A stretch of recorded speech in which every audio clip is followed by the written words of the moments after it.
Mummy जी की रहस्यमय कहानी। आज जो रहस्यमय कहानी मैं आपको सुनाने वाली हूँ वह है मिस्र के पिरामिड में मौजूद मम्मी के असली कहानी के बारे में है। हमारी दुनिया शुरुआत से ही बहुत रहस्यमय है। यहाँ पाए जाते हैं तरह तरह के चमत्कारी जीव, अकल्पनीय जगह और हैरतअंगेज विश्वास। ऐसा ही एक अद्भुत रहस्य है मम्मी। कुछ ऐसे मृत शरीर जिन्हें हजारों सालों से सुरक्षित रखा गया है। कैसे बनती है मम्मीज, क्यों बनाया गया था इन्हें, और आखिर क्या है इनका रहस्य। मम्मीज दरअसल इंसानों और जानवरों के ऐसे मृत शरीर को कहते हैं जिन्हें खास पदार्थों और प्रक्रिया के जरिए संरक्षित किया गया है, या फिर कुछ ऐसे शव जो प्राकृतिक रूप से अपने आप संरक्षित हो गए और समय के साथ नष्ट नहीं हो पाए। मम्मीज दो प्रकार की होती है, एक एंथ्रोपोजोनिक और दूसरा स्पॉन्टेनियस। एंथ्रोपोजोनिक मम्मीज वह होती है जिन्हें हम अक्सर फिल्मों में देखते हैं। यह ऐसे शरीर है जिन्हें प्राचीन सभ्यताओं ने केमिकल्स की मदद से संरक्षित किया। स्पॉन्टेनियस मम्मी वह है प्राकृतिक ही किसी खास तिथि और सहयोग की वजह से सड़ने से बच गए। वैसे तो दुनिया भर में मम्मीज पाई गई है, लेकिन मम्मी का नाम सुनते ही हमारे दिमाग में मिस्र और वहाँ के पिरामिड्स आते हैं। दरअसल प्राचीन पिरामिड्स में पाई गई लिपियों में मम्मी बनाने की प्रक्रिया का वर्णन मिलता है, और इन पिरामिड्स को भी मम्मीज रखने के लिए इस्तेमाल किया जाता है। इजिप्ट में मान्यता है कि मौत के भगवान ओसाइरस की जब मृत्यु हुई तब सृष्टि में उथल पुथल मच गई और भगवान के आंसू निकल आए। वह आंसू की बूंदें उन पदार्थों में तब्दील हो गई जिनके जरिए किसी मृत शरीर को सड़ने से बचाया जा सकता है। प्राचीन मिस्र के लोग ऐसा मानते थे कि इंसानों और जानवरों का जीवन कभी खत्म नहीं होता। जिस तरह सूरज पूर्व से उठकर पश्चिम में डूब जाता है और फिर दूसरी सुबह पूर्व से निकल आता है, ठीक उसी तरह इंसान और जानवर भी शरीर त्यागने के बाद वापस लौट आते हैं। उनकी मान्यता थी कि मृत्यु के बाद लोग वापस लौट सकते हैं अगर उनके शरीर को सुरक्षित रखकर एक अच्छी जगह पर रखा जाए और वह तमाम सामान उसके साथ कब्र में रखे जाए जिनकी जरूरत उन्हें दूसरी दुनिया में जीवन व्यतीत करने में पड़ेगी। यही वजह है मिस्र के लोगों के शरीरों को मम्मीज में तब्दील करना शुरू कर दिया और उन मम्मीज के साथ तरह तरह के वस्तुओं को रखा।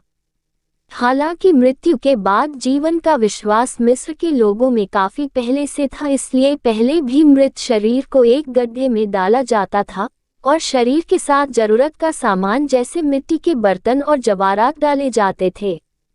इसके बाद उस गड्ढे को रेत से भर दिया जाता था जो शरीर में मौजूद अरंग को सोख लेती थी और इस तरह वह शरीर संरक्षित किया जाता था।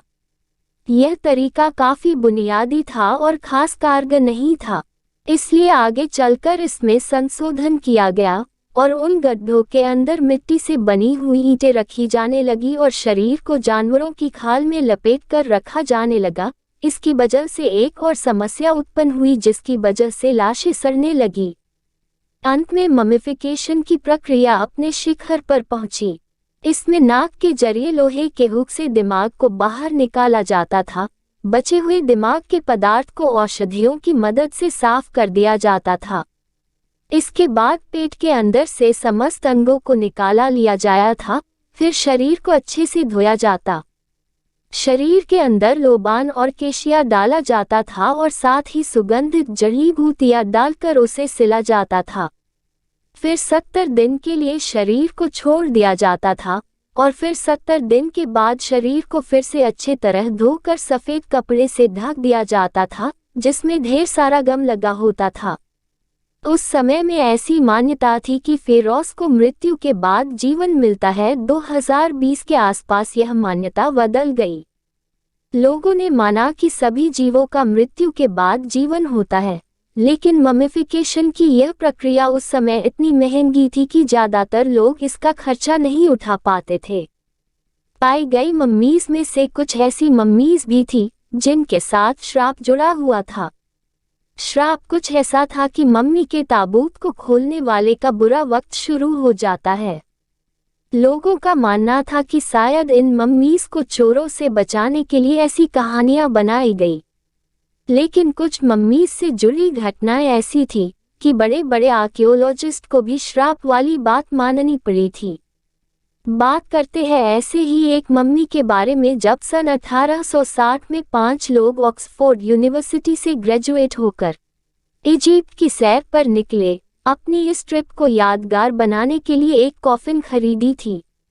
यह कॉफिन बेहद रहस्यमय थी। दरअसल यह कोई मम्मी नहीं बल्कि ताबूत के अंदर रखे जाने वाला मम्मी बोर्ड है, जिसके अंदर मम्मीज को रखा जाता है। इसके चेहरे पर दाढ़ी नहीं है। इसके हाथ और चेहरे को देखकर यह महिला जैसी लगती है।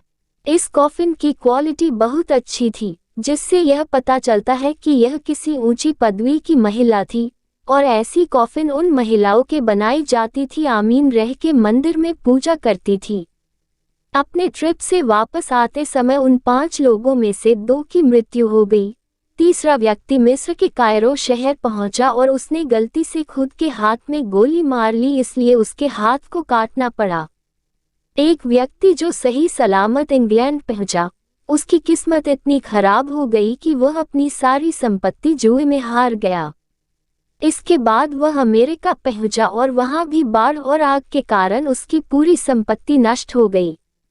उसके बाद उस कॉफिन को ओइला की सिस्टर के पास रखा गया, जिसने 1887 में उसकी तस्वीर खींचने की कोशिश की और उसकी भी जान चली गई।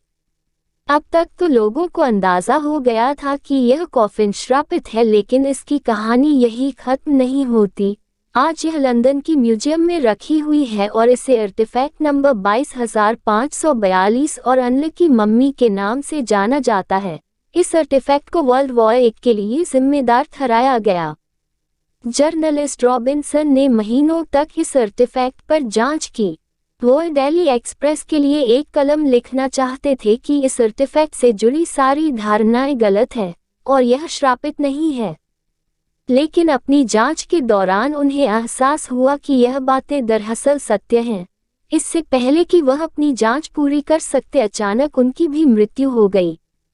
एक बात ऐसी भी है जो मम्मी से ज्यादा रहस्यमय है। बिना किसी केमिकल या छेड़छाड़ किए भी कुछ मृत शरीर बिना किसी प्राकृतिक सहायता के आज भी एकदम संरक्षित है।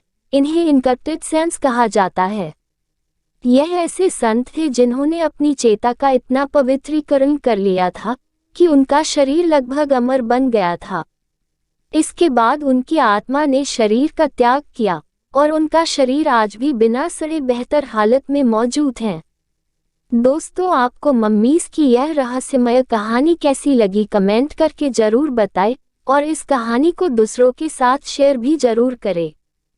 इस वीडियो में आपको कुछ भी अच्छा लगा हो और कुछ सीखने को मिला हो तो प्लीज चैनल को सब्सक्राइब और वीडियो को लाइक, कमेंट, शेयर करना मत भूलना। हम आपके लिए अच्छे कंटेंट लाते रहेंगे।